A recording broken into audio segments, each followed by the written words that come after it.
And good morning. Welcome to Executive Summit. My name is Chris Caputo. I'm here with Christian Corley. How are you, sir? Great. How are you? Good to see you today.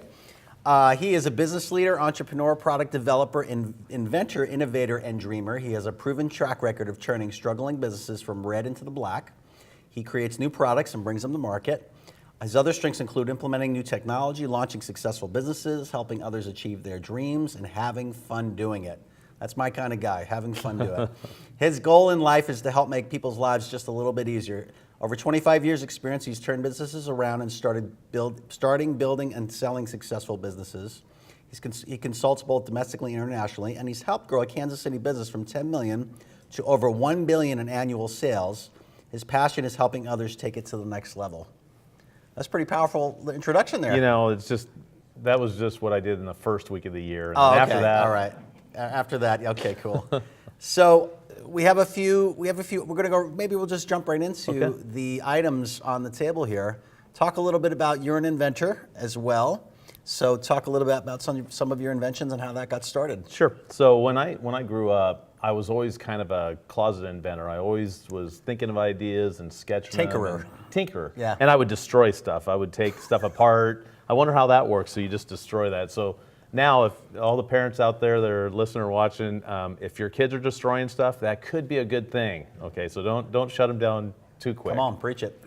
But about 3.5 years ago, my daddy called me. He was out on his bass boat, and he called and said his cell phone was dying.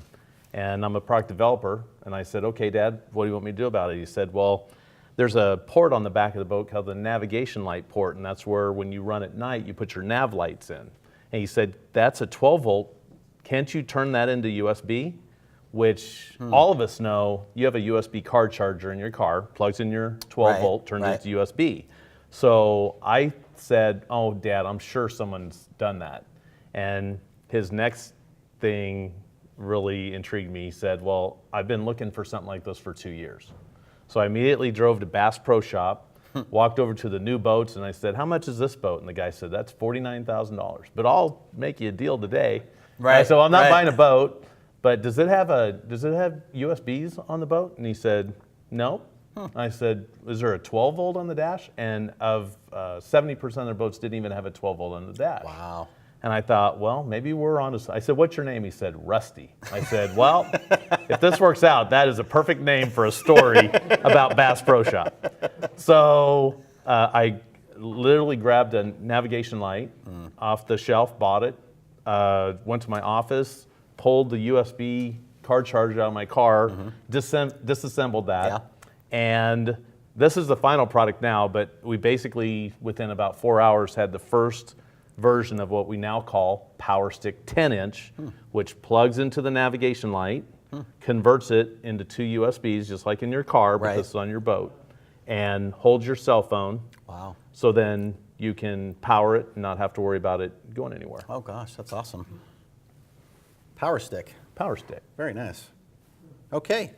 Excellent. Okay, so what else do we have? So we took this to a real good friend of mine. His name's Casey Scanlon. He's on the Elite Series in BASS, which means that in the football world, he's kind of in the NFL. So he's in the big leagues. So I showed it to him and said, do you think we should sell a bunch of those? And he said, you mean which league? Now we're talking about fishing now. Yeah, in the fishing world, I try to equate that to the football world. Gotcha. He's in the Elite Series, which is some of the best anglers in the entire world. And I showed it to him and said, do you think we could sell a bunch of these? And he looked at it and said, yeah, but can you make this hold my GoPro camera, which is the action camera. Wow. So we go from Power Stick 10-inch to Power Stick what's called 53, because you can actually extend this all the way up to 53 inches, hold your GoPro, now you can go flying down the water. And the #1 issue with GoPro cameras is the batteries only last about an hour, hour and a half. Yeah. So now you can plug it in right into our stick and never have to worry about the battery dying, film all your adventures. Wow, that's amazing.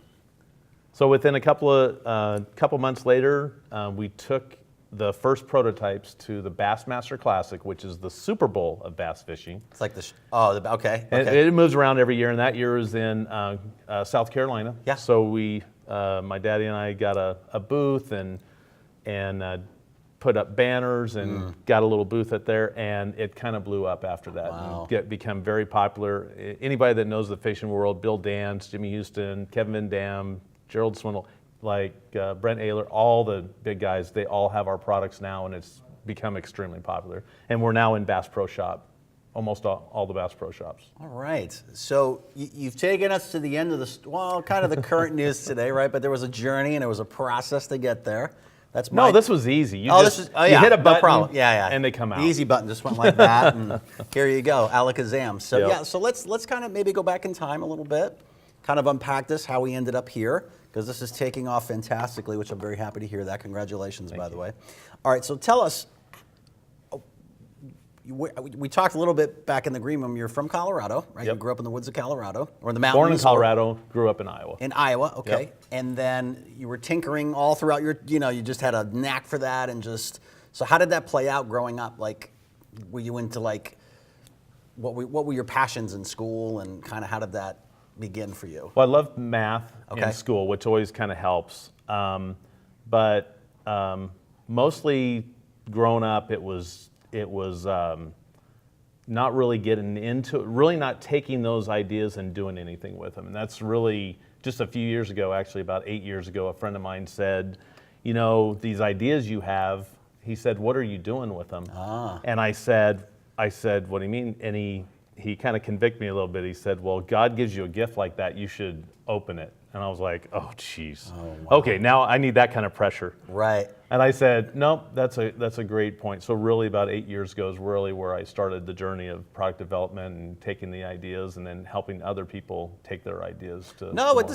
this is really powerful. So you have a stream of constant new ideas coming and then you weren't able to know how to implement them, right? So Absolutely. How many entrepreneurs do you know struggle with that? There's a lot of people. Right. Matter of fact, that brings us a little bit into Inventor Center of Kansas City. Sure, okay. So once I had that first original prototype, now we need to start looking at manufacturing them. Well, we need to have better drawings, we need to have knowledge on electronics and injection molding and aluminum extrusion and all these things that I didn't know about. I had developed a sports blanket out a few years ago, and that was textile. Yeah. But all this was new on how to do that. So I got connected. A friend of mine said, you should go to the Inventor Center of Kansas City, which now I'm proud to say that I'm the president of that group. But at the time, 3.5 years ago, I walked in there that night, and the first thing I needed was knowledge on 3D printing. I had heard of 3D printing, it's all in the news, you hear about it all the time, but I didn't know anything. Well, that night, Stan Fernald was one of the speakers, and he was talking about 3D printing and showing how he uses 3D printing in his business. Wow. So that's when I realized in order to take a product like this to market, you have to have a lot of resources and a lot of people to really give you that knowledge to take stuff to market. Okay, so back up a second. So you got a conviction. You were sick and tired of being sick and tired of having all these gifts given to you, and your faith became a conviction crucible point for you, right? Absolutely. And then your next step was to begin to start building relationships, to start finding, we even talk about this back there, people that do things better than you do. What you said, say that again about your strengths and weaknesses. Sure, I think it's really important early on to find out what you're really good at, right, and the things you're not really good at or even suck at. But what there's a book called Strengthsfinder. Yeah. And if you've ever read that book, it's great because it tells you focus on your strengths. There's so many people in the world that are strong at other things that you're not at, and that's why I think the Inventor Center is so good because it brings so many different people in different areas together, so that you can really get rid of all the missing links. Right, and it's would you say part of the process is also delegating and trusting? Right, because if this ain't happening, pardon my English, this is not happening if you're not having a team of people coming around you and supporting you, the vision that you were given, right? Absolutely. Okay. It's like building a house. Could you imagine building an entire house yourself? Maybe you're really good as a carpenter. Excellent. Maybe you're really good as a Example. plumber, but I don't know right. anybody that's good at plumbing, electronics. So you're you became the GC of your own vision instead of trying carrying these things and it just goes one after the other after the other. That's what's awesome. Okay, so we talked a little bit about some of your influences in life. You said your father. Absolutely. Talk about him a little bit. How did he impact you, and how did it get to the? Apparently, clearly, he was the one that drove this, right? But it seems like that's no accident. It seems like there's a history here that led up to that. So talk about that. You know, I would. Unfortunately, he passed away a year ago, just a couple weeks I'm ago, sorry a to year hear that. ago. So if I get too choked up sometimes, then forgive me. But That's okay. But he was a true inspiration, and the thing about him. I always consider myself kind of closet inventor. Well, he was way closet inventor because he had so many great ideas, and this is just some of them. We're still working on 3 or 4 of the ideas that he put out from years ago, and so. But what a perfect legacy to honor him, to bring him to market. And you know, when I was a kid, my dad and both my brothers were tournament bass fishermen, and when I was a kid. I had kind of a little bit of a bad fishing experience. We went out they were going to pre-fish a tournament, so you go to the area and you fish before the tournament to get good at catching fish in that area. So it was off the Mississippi River, and that morning we woke up at 5 in the morning. I look out and it's just raining harder than I've ever seen it rain before. And I said, "So, Dad, what are we going to do today?" And he said, "We're going fishing." And I was like, "Oh no!" So if you've ever been on a bass boat at 60 miles an hour with rain coming down hard like that, I've never had acupuncture. It's got to feel better than that. So I didn't fish for much long after that, but when it's nice out, I'll go fishing. Yeah, sure. But you know, but it kind of separated me away from my brothers and my dad. Well, what was cool is once these products got out, then started coming together, then I really I'd already spending a lot of time with my dad, but now we really started doing the thing that he loved, and that really meant a lot to me. And matter of fact, I took him to his first Bassmaster Classic. Both my brothers watching. I can't believe you didn't take my dad to the Super Bowl of bass fishing all those years. Yeah. But we were able to go and then to meet Bill Dance, and now we're really good friends with him, and it was pretty special. So what did he teach you? What were some of the key lessons that came just by watching him live his life, or things he said? You know, I think one of the biggest things is quality. He talked about making sure that it's right. You can take a product and you can rush it to market. Yeah. But he really said, matter of fact, the ball and joint at the top of this so that you can adjust different angles. Yeah. We were almost ready to go to market. And Dad said, "I think you need a ball and joint on the top of it." And I'm like, "Oh gosh, that's going to slow us down." Yeah. But you know, Wow. what he taught me was when you come, you know, there's a lot of companies out there that will release a product, and when they release a product, they're already working 2 versions later on it. So what he taught me is make sure that it's right before you get it out there. There's a saying out there: slow is fast and small is big.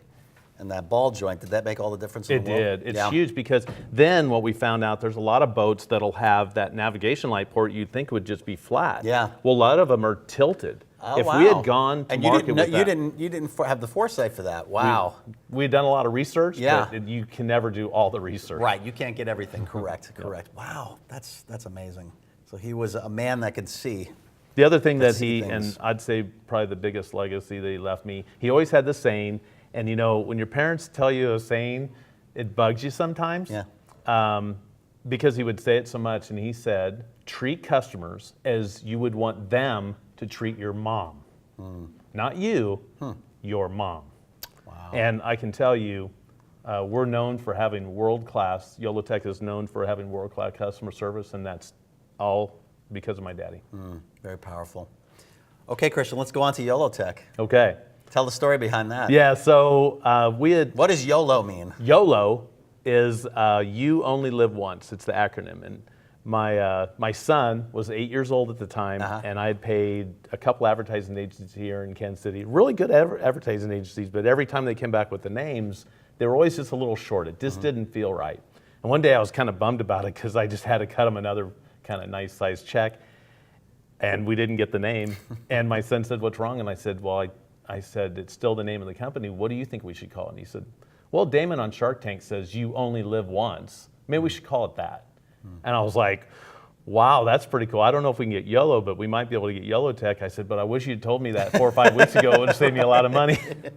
Right, Yeah. right. Wow. Okay, so YOLOtek started how long ago? So officially, company 2 years ago. Okay, and you have a background in product development. Talk a little bit about that and your experience that led up to YOLOtek. Sure. So once I was convicted that day, the first thing we did is developed an iOS app to help small businesses for loyalty and customer retention. Okay. And so we started working on that. That was kind of an interesting journey. Everybody, one of the things that if you're ever struggling with whatever project that you're doing or company that you're working on, just remember, every time that it gets hard, that's what keeps other people out. So that's the other thing my daddy taught me was just keep swimming. I think Dory on Finding Nemo says just keep swimming, and I think that's pretty good. So we had I lost my train of thought. No, that's okay. So, leading up to YOLOtek, your background with that. Oh yeah, so we were developing out the iOS app. So the developer told us, our coder told us that it'd take him about 7 weeks. Okay. Well, whatever a coder ever tells you, you want to add about, I don't know, 3 or 4 or 5 months on to the end of that. So at the 7-month period, we were getting pretty close. And then we actually had an offer from a company to buy that out. So before we even launched that, we got bought out. So that was pretty cool. Wow, that is pretty cool. Yeah, that doesn't happen much, but we're really happy that did. Then we took that money and went into our next product, which was Toasty Tote. Okay. Which is a sports blanket. Okay. And it's a sports blanket. Most sporting games, we would always hear the people sitting, we'd be at my son's early morning soccer or football games, and everybody around us always complained about how cold it is. It's always colder out there than you were ready for. So we started thinking about creating a blanket and making it out of the right materials so that it's waterproof on one side and warm to keep you on the other.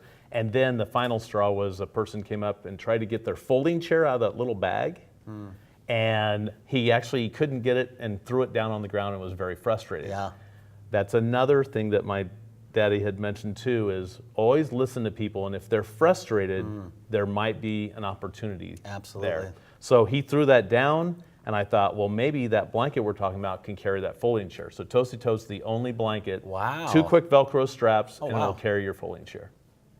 Holy cow, okay. So then where did that go? Did that get to market? And we did Kickstarter on that one. Okay. So Kickstarter's now what's Kickstarter? Kickstarter is a crowdfunding platform. So you come up with a prototype, make a video about it, post it up there, and then people will come in. It's kind of almost like a pre-order, but technically they're backing your project. So on that Toasty Tote, we knew that it would cost about $15,000 to so it's like have seed them money? Exactly what it is. But they don't get any equity. Okay. They're just first in. First in. Okay. Yep. First on the planet to have one. Okay, so then you went Toasty Tote? Was that the name? Toasty Tote. Where'd you go after Toasty Tote? So licensed Toasty Tote. Once we did the Kickstarter successfully, and then customers loved it. You know, until customers get it in their hands, you don't know if you've got it right or not. Yeah. So that's one thing that a crowdfunding, in the past, you would have an idea, get 10,000 of them manufactured, and then go try to sell the 10,000. During that trying to sell the 10,000, customers could use it and say, oh, this is horrible, and here's why it's horrible. Yeah. Now with Kickstarter and other Indiegogo and other crowdfunding platforms, you can sell a few hundred, a few thousand, get those out to people, and then have them beta test them for you and really beat them up, and then see what you need to fix. Okay. Okay, cool. Go ahead. So we did. Yeah. We did the crowdfunding, and then shortly after there, we were approached by a local company that has licensed it, and they're trying to take that to market. Nice. And then that leads into YOLOtek. And that's where we jumped off and started doing YOLOtek. So let's unpack YOLOtek a little bit. And what's been some of the challenges you've run into in your journey in the last 2 years? So you're 2 years now, right? The terrible twos you're entering into. What are some of the things you're seeing coming at you, or kind of the challenges? Because you know every opportunity is unique, every challenge is different, and you are the one that has to change with the times in order to adapt and adjust. So talk a little bit about that, some of that journey, and maybe some struggle, maybe some victories that you've had. Sure. So the struggles are pretty much every day. There's always a new challenge, exciting yeah. opportunity to You grow. know, Yeah. And I always say they're gifts from God too, because Yeah. each one of those, although they kind of suck sometimes having them, what it teaches you another piece of the puzzle, Right. and which is now I'm able to help other people that are come along in that journey with Inventor Center of Kansas City, able to help them with those struggles that I've had. So I can tell you from the phone holder, we started with a two-sided phone holder. Now we're a three-sided phone holder. Now we have a four-sided phone holder. The ball and joint, you would think that would just be, I mean, how many ball and joints are out there? Well, that was a big challenge. The electronics for the USB, the first time we get one of the first samples in on there, we plug it in. It works great on every phone except for the USB-C, which has another little piece of electronics that has to be put onto the board. So it didn't even work, the very first prototype that we had. Wow. I mean, it worked on everything, but then it didn't work on that. But if I could stop you, I please. love how you still didn't let that stop you No. from getting it perfect. You got it just right enough to get it, and then you just have to continue refining as you go, correct? Absolutely. And I would tell you this, there's at least 8 times where I was ready to bail. Just ready to bail. Right. But that's why you have a team of people. So there's Right. 5 people on my team. And then my wife, Tina, I'm really blessed with her too, because she'll say, okay, take a deep breath. Okay, how bad is it? Does that keep other people from doing this? Is that going to help us be more successful? The answer to that is always yes, yes, yes. Okay, fine. Right. And then you get back into it, and as soon as you're back into it again, your adrenaline starts pumping again. So how do you refresh? How do you work through the problem-solving process and get back in the game again? How does that work for you? It's other people. That's why I think Okay, it's you so recharge important. through your team. Yeah, Okay. that's so important. And people that are out of their own home office on whatever kind of projects or jobs that you're doing or company that you own, if you're a single person, it's so important to get involved. That's good. And get around other entrepreneurs and Yes. like-minded folks so Yes. that you can say, hey, I'm having a problem with this. And they say, yes, I've had that same problem. Yes. And here's how I dealt with it. So It it's may almost not- entrepreneurial therapy in a sense, but also motivation as well. There should be a couch involved. Yeah, there should be. There should be. Yep. Okay, great. So, okay, if you were to, and you have children, correct? I do. How many kids do you have? 2. 2. Okay. Do they have a bend towards entrepreneurialism? Are they thinking about? Are they looking to do some other kind of profession or something like that? You know, my older boy, Brad, he's in Tulsa. Okay. And he has a little bit of that. Okay. My son Dakota is 11, and he has a lot of that. Okay. And it's really, actually, I think it's kind of growing as time goes on. And you never know what, as parents, all the seeds that we kind of sprinkle around. Yeah. You're never sure what grows or Yeah. what doesn't grow, but it's pretty cool when they start coming up with some ideas. Well, Dad, maybe you should come up with this, or Yeah. maybe you should do that. And, early on they seemed a little, kind of like Brad, I think, said one time, you should have a printer, a 3D printer that'll just print a house. Yeah. And well, it seems kind of silly at the time, but guess what? Now they actually have some printers they're working on that will actually form a concrete house Wow. for third world countries so that they can be more protected. Wow. So you never don't discount your creativity. Yep. So coach us a little bit. Coach our audience. Coach your 11-year-old son. Yes. If he wanted to be an entrepreneur today in today's market, what does he need to focus on? What's important? Well, I'd say every single person out there has a little entrepreneur in them. I think a lot of us have more than we even know. And I'd say one of the first things I would say is come down to Inventor Center of Kansas City, which we meet every month at Union Station, the third Tuesday of every month, down at Union Station at 6:30, and at least come in and listen to some people talk about the company or projects that they're working on. And if you start having those ideas, almost everybody that I talk to, 90% of people that I talk to say, I had an idea, and then about 2 years later, I saw it on TV. And if I had only just done something about it, and I had someone who challenged me to do something about it, I challenge every one of you out there, come down to Union Station and talk about what your thoughts are, and let's get going. That's so good. That's so good. So It's for people who have an idea of a product, or could it be a service too, or is it more just tangible products? You know, most of our Inventor product developers are tangible products, Okay. but application, you know, iOS apps and Sure. Android apps, service companies. I mean, you know, the speaker last time that I was here was the shoe shine gal, and Sure. what an incredible Yeah. opportunity. And we could help anybody, whether it's product or non-product. Okay, fantastic. So if you were to go back and start over again today, what would you do differently this time?